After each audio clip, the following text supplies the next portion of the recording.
Moonbeams. This is Dhana, Moongoddess, and I'm back with another daily message oracle card reading for you today. And thank you for coming back. And if this is your first time here, welcome and thank you so much for joining me. I will be using the Divine Feminine Oracle. Feminine Oracle. Oh my God. Okay, there we go. That's kind of better. But, Meggan Watterson. But anyway, I know today is Mother's Day. Happy Mother's Day to all you lovely, lovely mommies out there. Even if you're a mommy of a fur baby only, just like me, happy Mother's Day to you as well. So, let's get into this deck. All right, I chose the Divine Feminine Oracle for obvious reasons today. Just so you know. With a nice big fat guidebook. All right. Let's take a few deep breaths and center ourselves for our cards. Also, if you want to take the time to meditate on your question, that would be great.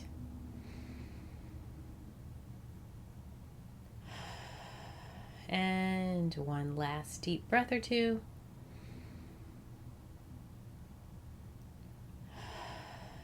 And one more because I didn't warn you.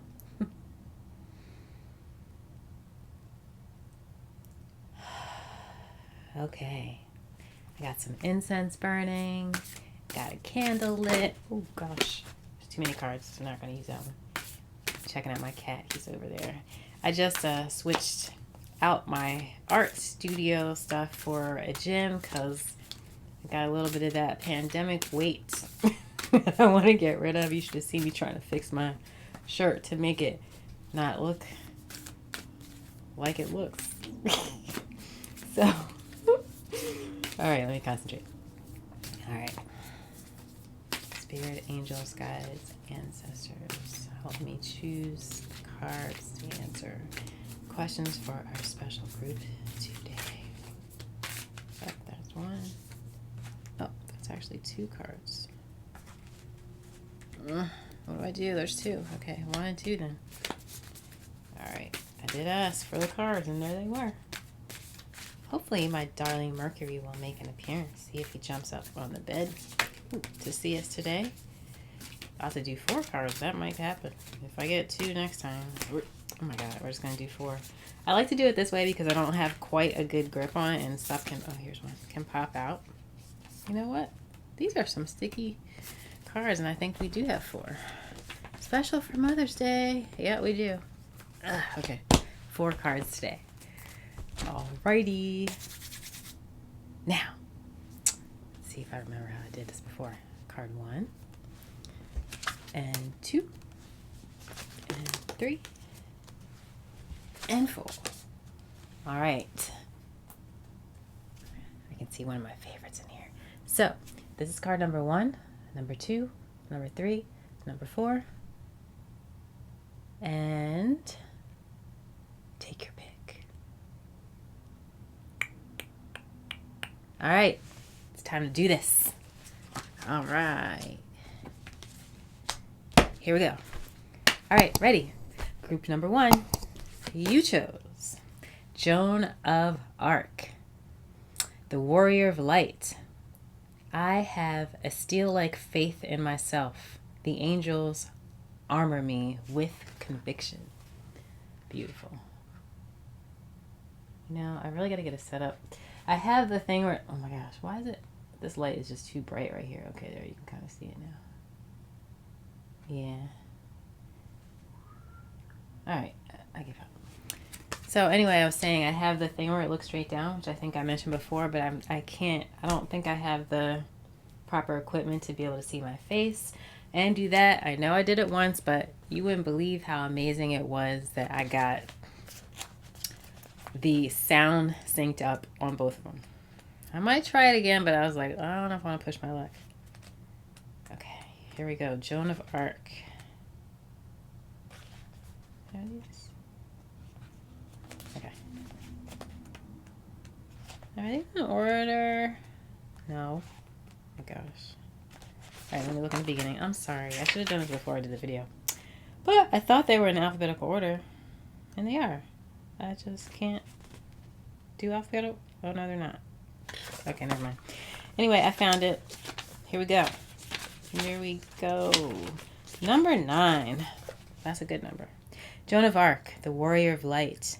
I have a steel-like faith in myself. The angels armor me with conviction. Who she is. Joan of Arc represents the power that we all possess when we're aligned with our calling. She is a legendary heroine in France for her role in the 100 Years' War. She was born in 1412. I saw an accent. In Domremy, France. And I'm studying French too, but I got scared. Okay, and at the age of 13, she had a vision that would change the course of her life. She relates years later in transcripts. This is long. From her trial. I'm sorry, I'm just laughing at myself. After being captured by the English, that she would have preferred to stay in her hometown spinning wool, but for the power of her vision and her belief in the truth of it compelled her to follow the voice she heard within her. The vision was of the Archangel Michael, accompanied by many angels. Don't you wish you could have visions too? Maybe you don't, maybe you do. I don't know. I've just been I feel like I've been chasing my tail a lot. Forgive me for messing up your reading if you think I'm messing it up. She said, I saw them with my bodily eyes as well as I am seeing you. And when they left, I wept.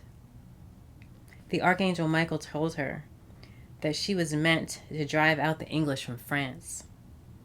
Dressed in men's armor, Joan of Arc led several campaigns against the English and became a symbol of hope. The power of her conviction that she was acting on God's behalf shifted the tenor of the war to France's favor. She was captured in May of 1430 and taken to Rouen, which was then under English rule. A heresy trial led by Bishop Cauchon charged her with the repeat offense of cross-dressing. She was condemned and sentenced to death in May of 1431. 25 years later, her mother, Isabelle Romay, among others, demanded a retrial. 115 witnesses were called to testify on Joan's defense. She was declared innocent in 1456, and Pope Benedict XV canonized her in May of 1920. That was a long time coming. All right. When your soul selects her card. During Joan of Arc's heresy trial, her interrogators asked her if she was in a state of grace. She answered, "If I am not, may God put me there. And if I am, may God so keep me." Keep me. Not sure if I said that. I'm so silly today. I'm sorry. Her unfaltering faith in the truth of her own visions made the impossible possible. As a teenager, she led an army that changed the course of history for France, and because of the trials, we have sworn testimony detailing the courage of her convictions and her own testimony about her visions of the Archangel Michael, who inspired the course of her actions. Act and God will act, she said. The faith she had in her vision allowed her to take on a task that had never been done before by a young woman. Her every action chanted, "I am not afraid. I was born to do this."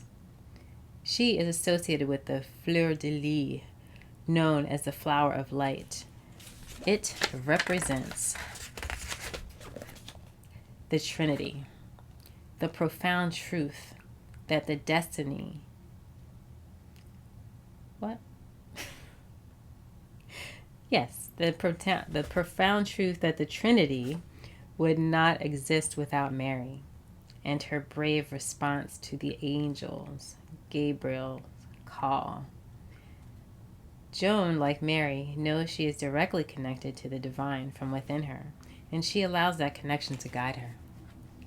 Joan of Arc's life is a testament to what is possible for us when we believe steadfastly in our own vision. She asks for us to move beyond our fear, to act on our truth, and to do this with confidence of knowing that our every step is flanked with angels. So your soul voice meditation is, what is the most powerful vision for my life? And the intention is, I have a steel-like faith in myself. The angels armor me with conviction. Thank you for suffering through that with me. And once again, just look at your lovely, beautiful card. And stay blessed. Have a wonderful, wonderful day, Moonbeams. And thank you. Dude, what time is it? Okay, 6:43. All right. Group number 2. Lilith. It's one of my faves. One of my favorites. Oh my goodness. All right, Lilith. Our dear Lilith. All right, let's see. Lilith wasn't taking no ish from nobody. That's why I love her. Okay, 142.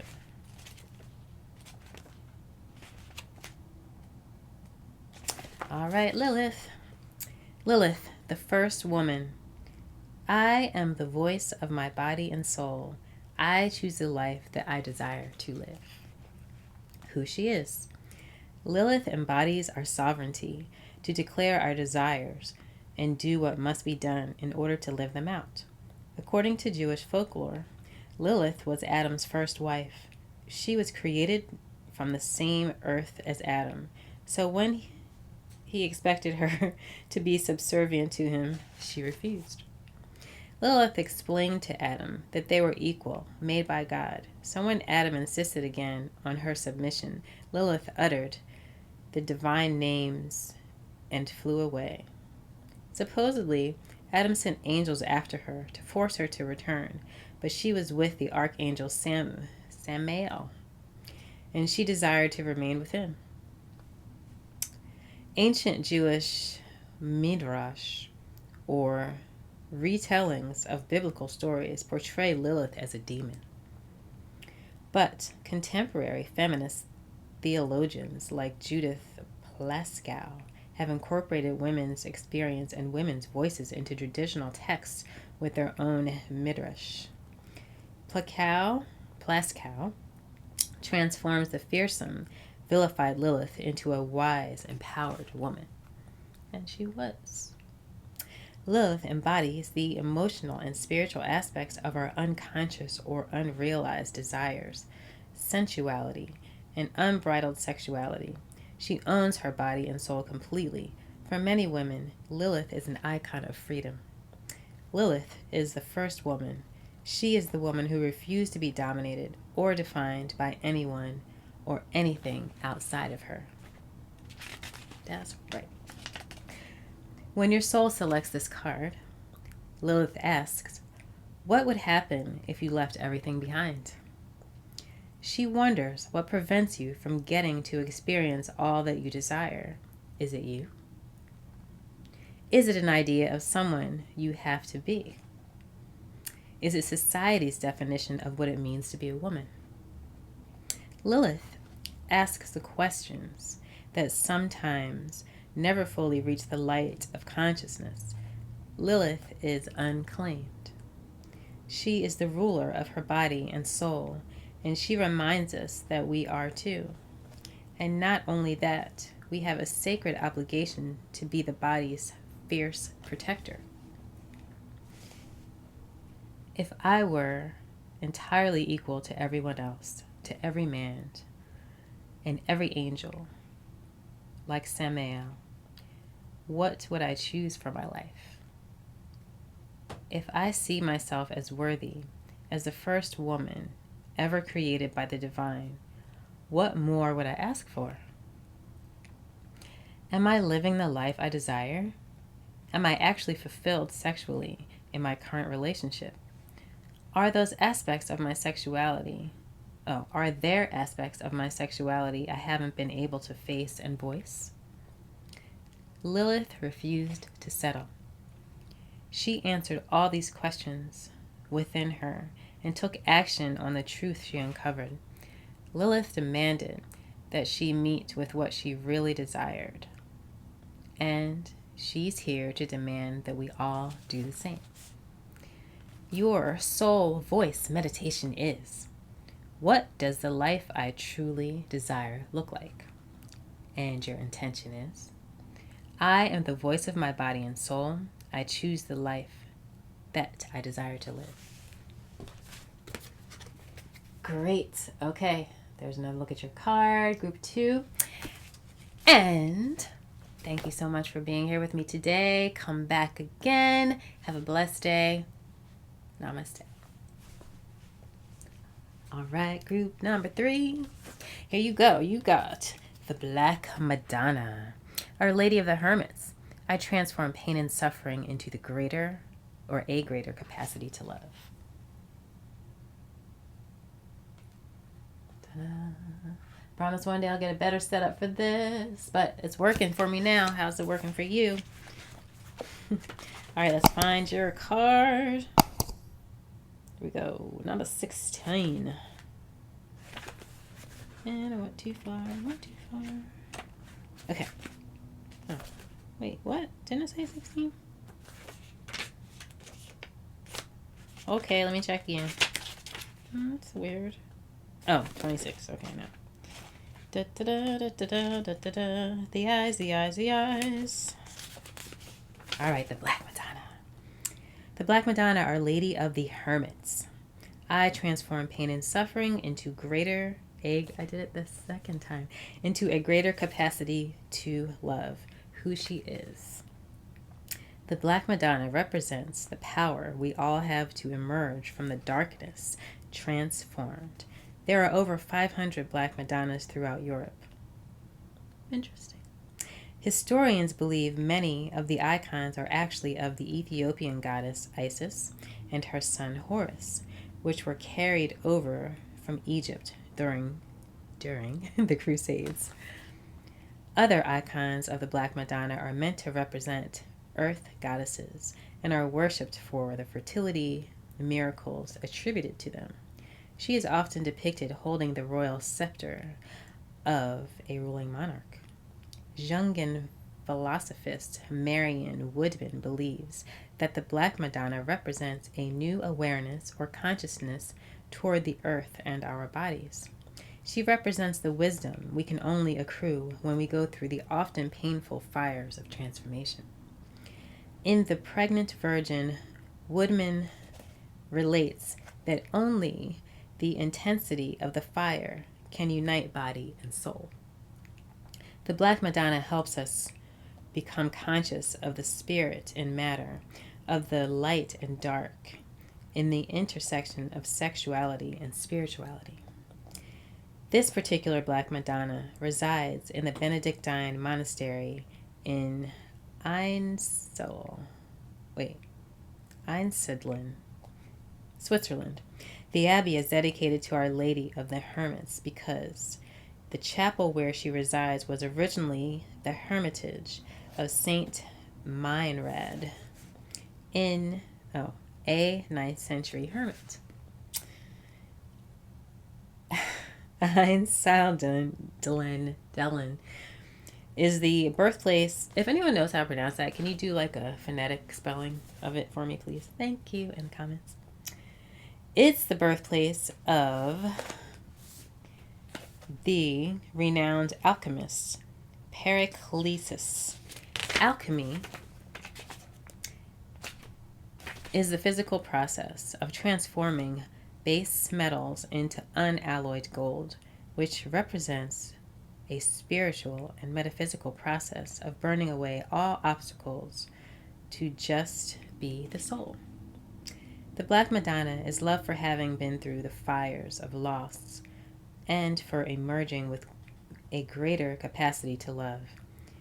Every afternoon for hundreds of years, the monks of the abbey have come out from meditation to sing Salve, Salve Regina to Our Lady of the Hermits.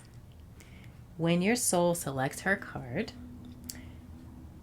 for millennia, the body, the earth, all forms of matter have been devalued and misunderstood. The dark has been so vilified, yet all life emerges from the pitch black womb. The darkness is potential. It's the crucial and elemental stage we must all go through to we must all go through to create new or more life. The Black Madonna is the emblem of deep wisdom, the profound consciousness that is inherent in all things. All living and created things are energy. The body has wisdom, the earth has wisdom, and the pain we experience as humans contains deep wisdom. When we are in the fires of suffering, it can be difficult to trust that gold is being forged. It can be hard to trust when we are in terrific pain that there is a process at work that will make us more authentic, more alive, and infinitely freer. It can be almost impossible to accept or notice the presence of all the divine when we are at our most human. The Black Madonna is the cauldron that holds us steadfastly as we endure the alchemy of integrating more soul into our existence. She is the promise that what doesn't survive the fires of suffering was never meant for us. And she is the presence that is there with us, even when we might feel the most alone, reminding us that there is no darkness we can enter without being met by love. Your soul voice meditation is, how is my solitude serving me? And your intention is, I transform pain and suffering into a greater capacity to love. Okay, group number 3. Thank you so much for joining me today. Namaste. Have a beautiful day. I'll see you next time. All right, group number 4. Here we go. Okay. Your card is Diana, Queen of the Wilderness. The language of the natural world is a frequency of love. This is my mother tongue. Yeah, these cards are banging today. Like every single card, I totally identify with and love them all. And I hope they are resonating with you as well. All right, Diana. Okay, let's see. Diana, 190. Alrighty. Diana, Queen of the Wilderness. The language of the natural world is a frequency of love. This is my mother tongue. Who she is.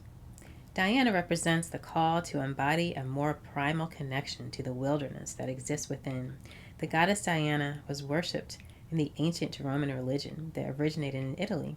She is the daughter of Jupiter and Latana, born on the island of Delos with her twin brother Apollo, god of the sun. The temple of Diana in Rome, dates back to the 6th century BCE. She was the protectress and patroness of the lower class and slaves who could seek sanctuary in her temples. The temple to Diana in Ephesus, also attributed to the Greek goddess Artemis, another favorite of mine, was considered one of the 7 wonders of the ancient world. It took 220 years to build. And the magnificent statue of Diana covered in breasts symbolizes her worship as a fertility goddess for women. Paul, in the Acts of the Apostles in the New Testament, mentions Diana's temple, since her following was extensive and seen as a threat to Christianity. The most famous place to worship Diana was in the sacred grove of oak trees on the shores of Lake Nemi near Rome. out in nature, connected to the earth and to the wild animals that roam freely across it. Here she is the huntress with her golden bow and arrows. She is the independent, free-spirited goddess who communes with the moon, the natural world, and all those who cannot speak for themselves. When your soul selects her card, sometimes the answer is simple. Elemental, wait a minute. Sometimes the answer is simple. Okay, elemental, need to just walk barefoot in the grass, or even better, the mud. Sometimes we get so caught up in what's happening, or what isn't happening, that we forget to just be.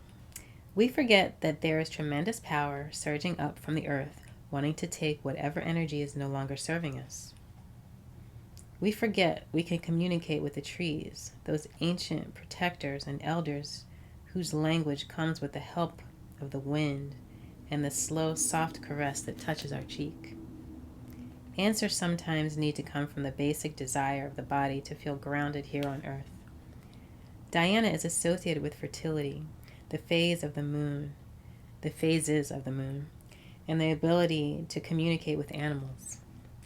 Of course, not with any human language, but with the frequency of love and intention which animals perceive. If we open ourselves up to it, we can connect to the wisdom of the natural world, even if we live far from it, even if we're deep in the heart of the busiest city. A sign on a bus, or a logo on a t-shirt, or a card someone sends us may carry an image of the animal that wants to teach us. Or we may be visited by a possum on the fire escape, or a hawk on a window ledge. Ooh, that would be big. We don't have to be in the wilderness to access the wisdom of the natural world. The wilderness is within us. We are part of it. There's so much more we can receive from the wordless life all around us. We just have to develop the heart that can hear it. Soul voice meditation. What spirit animal has medicine or a message to give me in this moment? Intention. The language of the natural world is a frequency of love. This is my mother tongue. All right, group number 4. Here's the last look at your card. Beautiful, beautiful Diana. That was a lovely message. I hope it resonated with you, and thank you so much for joining me today. Come back another time. Mwah. All right, moonbeams. These cards were fan-flippin-tastic. I love them all. I really need to work with this Oracle deck more. I definitely suggest you go out and get it. It's beautiful. It'll make you feel empowered. And once again, happy, happy, happy Mother's Day. Mwah, mwah, mwah. I love you guys. Thanks again for hanging out with me, and I'll see you next time, Moonbeams. Take care.